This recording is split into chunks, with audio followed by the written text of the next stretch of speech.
Okay, hi. This video is going to cover gendered institutions. These are institutions that are patterned by gender. So when we have an entire institution patterned by gender, we say that that's a gendered institution.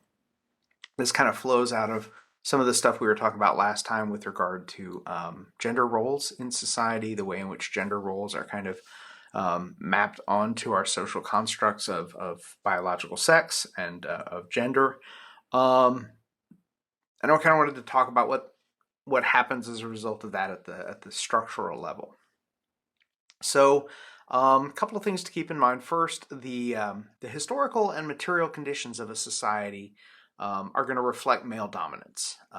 That's a sort of universal. We'll talk a little bit more about that in just a moment. But when we look at most societies in the developed world, most societies in the developing world, well, all societies in the developing world, but most societies in the developing world as well, we see societies that are organized around male dominance. It is important to note that not all men feel dominant. But that is because we also possess other attributes that may put us in a position of less privilege or standing relative to some other group. So if there's a man in a male-dominated back up.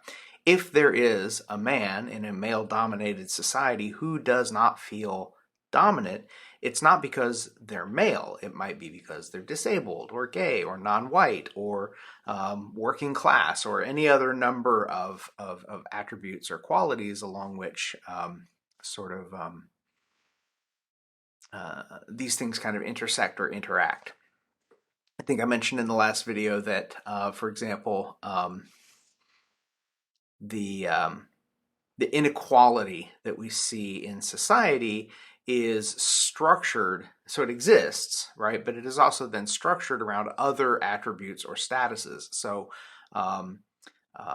men have advantage or standing relative to women, but whites have privilege or standing relative to non-whites. So if you're a woman, you are experiencing some disadvantages. You on the lower end of the wage gap, for example.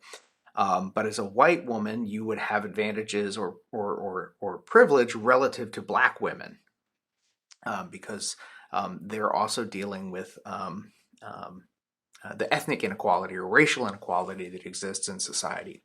So we'll kind of come back to that when we talk about intersectionality in just a moment.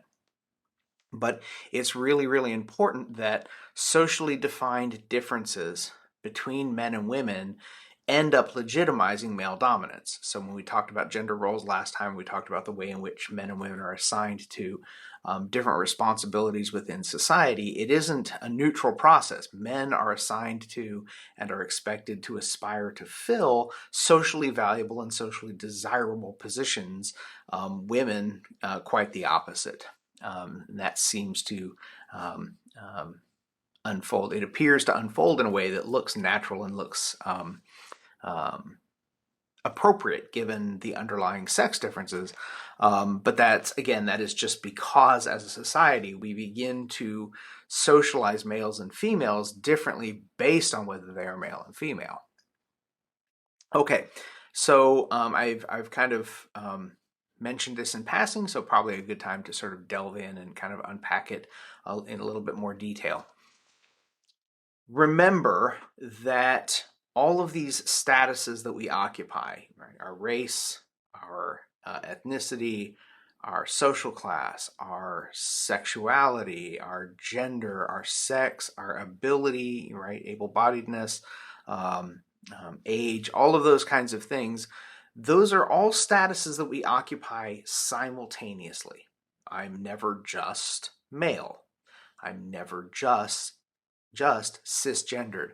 I'm never just middle-aged. I'm never just, middle class. So I'm all those things at the same time. So when we think about sort of the social statuses that an individual occupies, we can see that all the status that they occupy can be arranged on a hierarchy of relative advantage or disadvantage. This is what we call privilege, right? Privilege is sort of just the built-in advantages that accrue to a person who's in the dominant position in these social categories.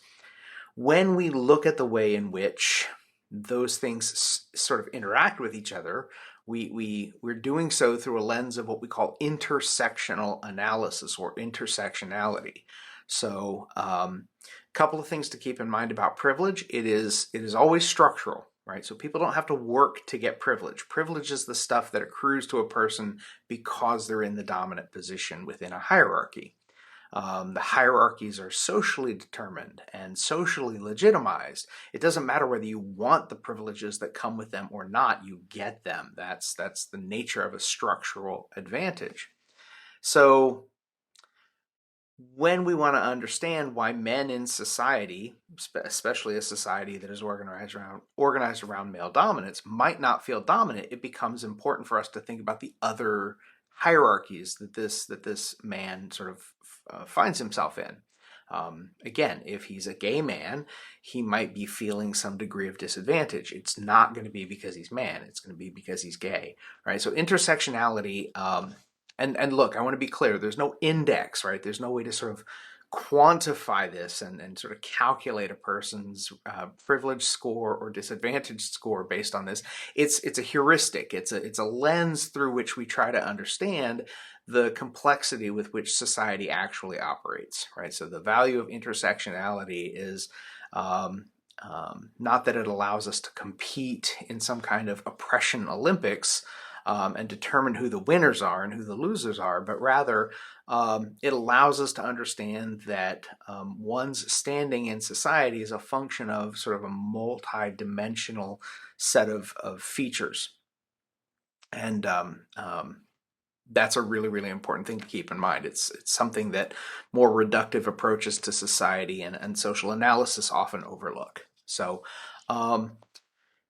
privilege, built-in and structural in nature.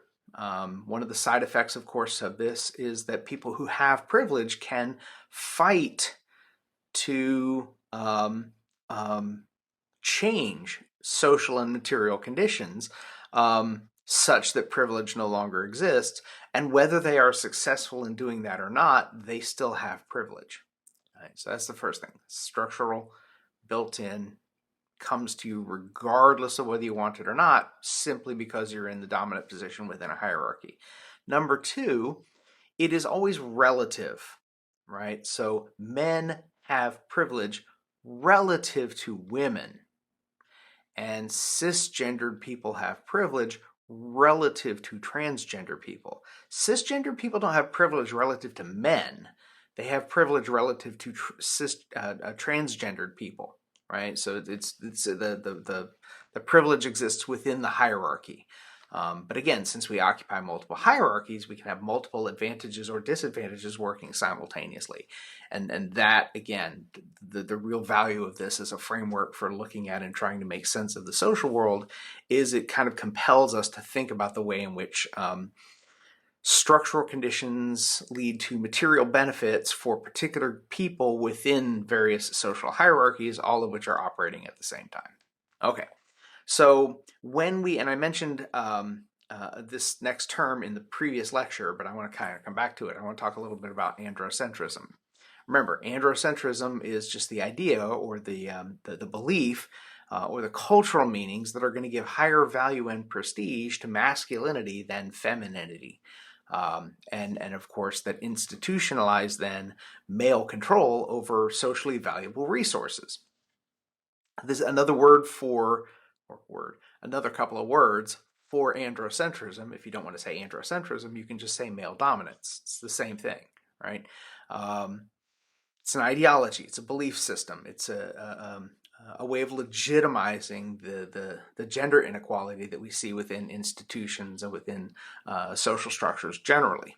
And again, as I pointed out in the last lecture, it is illustrated in how we respond, for example, to gender transgression in children, for example, or it's displayed in the way that we de-skill certain occupations as they become dominated by women.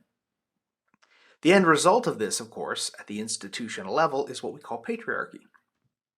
Patriarchy is best understood, I think, as institutionalized androcentrism or institutionalized male dominance. It's when you have an entire society organized in such a way that males dominate females, right? So gendered institutions are a reflection of a patriarchal set of arrangements.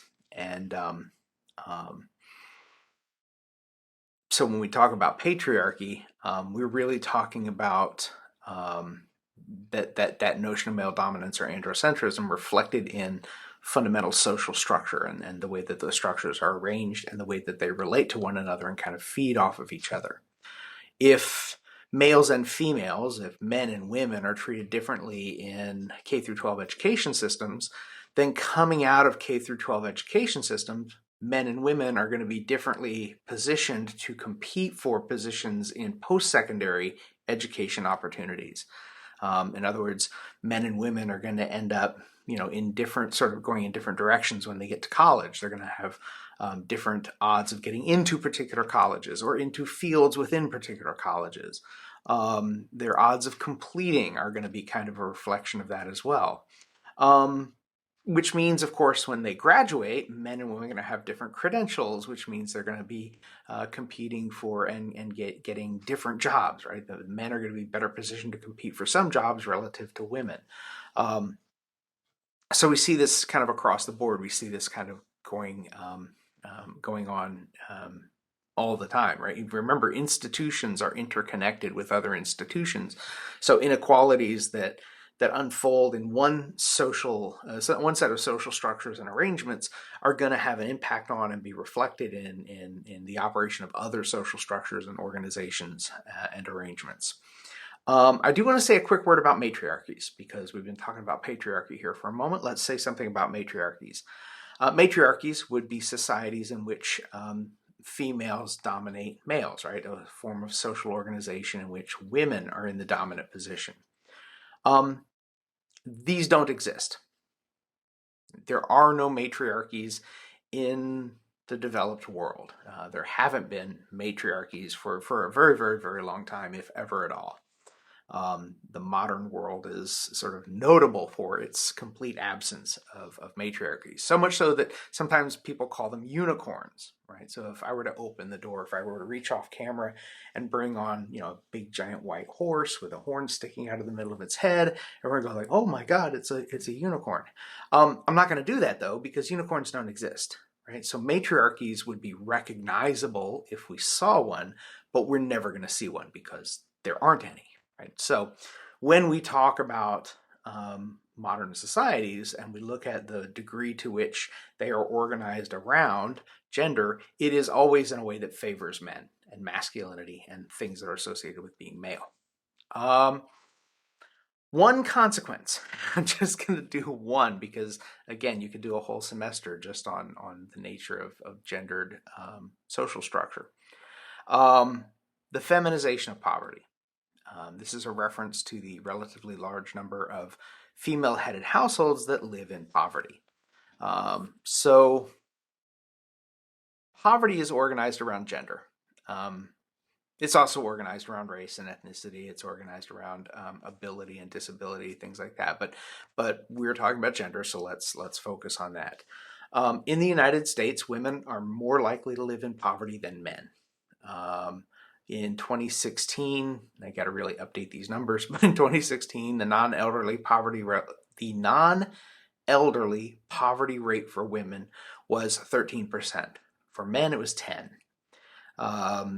Being non-white increases the rate of poverty among women. Back to that notion of intersectionality, right? That if you're a woman, you're more likely to be poor, but if you're a woman of color, you're even more likely to be poor.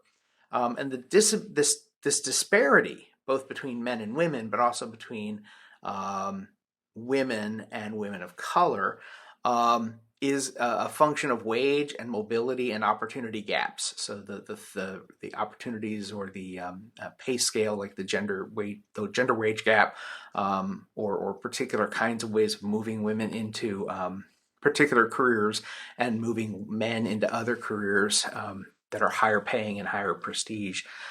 There's some really interesting work that was done by a sociologist named Christine Williams, who talked about what happens when men and women end up in what they call gender atypical occupations. So men working in predominantly female occupations, and males, I'm sorry, what did I say?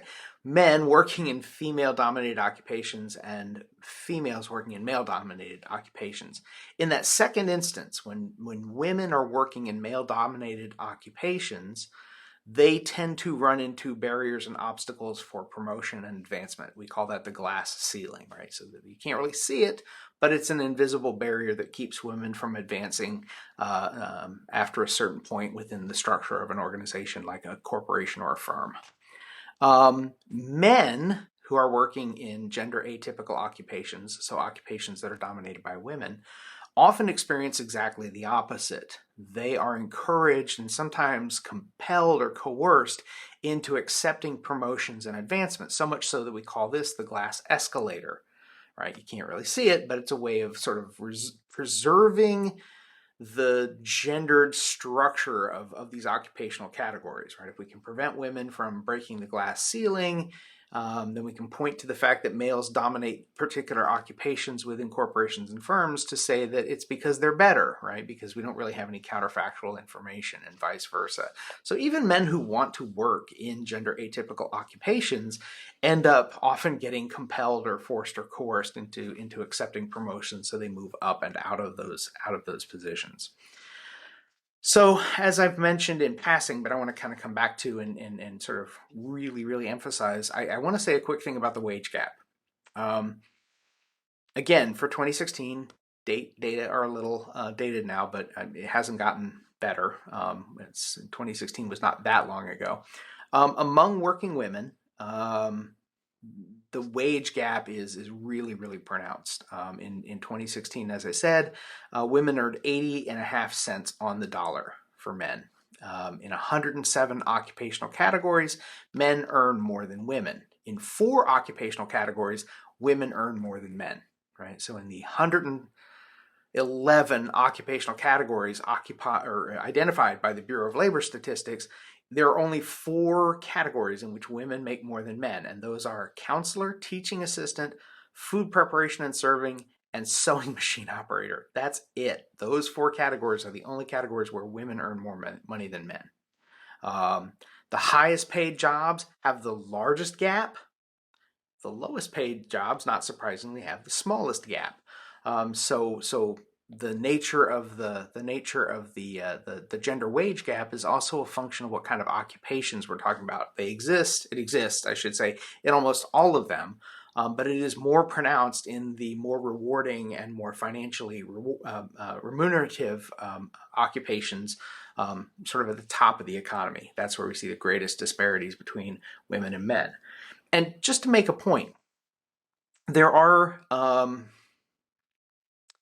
places where it looks like people have found a way to kind of overcome the gender wage gap. Harper College being one such example. Right, when faculty come in, let's say you have 2 new hires in a fall semester. Both come in with a PhD in their respective fields. They all start at the same salary level. So everybody who comes in with the identical credential is going to start with the identical salary, irrespective of whether you are male or female. Every year you advance, you get a raise according to what we call steps, right? So you go from the first step to the second step, and it represents an incremental increase in your yearly earnings, or your academic year, right? So the 9 months that you teach. Next year, those 2 people both have the same raise. They start at the same salary in the following year, because they're on the same step, and the schedule is determined by the calendar year. Right, this year you're going to be here. Next year, you're going to be making this much. The year after that, you're going to be making this much. So far, it looks very equitable.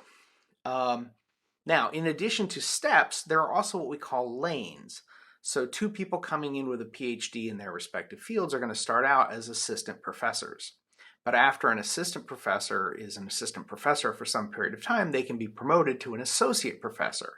And after one is an associate professor for some period of time, you can be promoted to full professor. So you can go up for promotion in your fourth year, right? So you can be promoted from assistant professor to an associate professor after you've worked at Harper College for 4 years. That's called a lane shift. So you would, in the fall of 1 year to the fall of next year, not only would you move up a step, you'd also move over a lane. So to get promoted, you put together a portfolio, you have a presentation or a conversation with people about why you deserve to be promoted. You kind of make a case for yourself, and it's based on your teaching, it's based on your committee work, it's based on your service to the community. And here, you start to potentially see a place in which gender is going to be creating some disparities. So you can, as I said, you can apply in your fourth year. If you get it, you're promoted. If you don't, you can try the next year. And then if you don't get it in the fifth year, you can try again in the sixth year. If you don't get it in the sixth year, you get automatically promoted in the seventh year. So everybody by the seventh year gets automatically promoted to the next lane. Here's the thing. To be able to have the time to hone your teaching skills, to have the time to serve on committees, to have the time to be of service in your community, right? All those things that are part of going from being an assistant professor to an associate professor. Women are going to have less time to do those things if, for example, they're in a family that has young children, right? Because women within the family are expected, much more frequently expected to take care of children, right? And to do those sort of early childhood things. So men and women putting together the relative set of achievements and qualifications to be promoted from assistant professor to associate professor, men are going to have an advantage there, right? So even though there's a contract that's negotiated between the faculty union and the college that sort of determines the steps and lanes, and it looks very equitable, you can still see the effect of gender inequality showing up in disparate rates of promotion and an increasing pay gap, because not only does the step come with an increase, the lane also comes with an increase. Getting promoted from an assistant professor to an associate professor is going to represent an increase in pay just as much as or more so than a change in steps. Right? So when you go that year, you take the step and also the lane change, that's a big raise. And men are going to be more likely to do that, or it's going to be easier for men to do that earlier than it is for women. A lot of women end up having to wait until they're automatically promoted at the seventh year. So if you were to look at an associate professor who's been at Harper for 15 years, who's female, and an associate professor who's been at Harper for 15 years but who is male, you might actually see and they started at the same time, you may see a wage gap, right? So there are still ways in which a more egalitarian set of employment conditions, like those negotiated under union contracts, could still feature gender inequality, because gender inequality is occurring somewhere else in society, and it's intersecting with your ability to be competitive for positions, in this other space. So that's the real advantage of thinking about gendered institutions and the way that the interlocked nature of and the interactive nature of institutions and structures amplify, echo, reproduce, or are in some way impacted by gender inequality that we find somewhere else in the system. All right, so I think that covers gendered institutions fairly well. Again, as always, if you have any questions, let me know. And if not, then I'll just see you guys next time. Take care.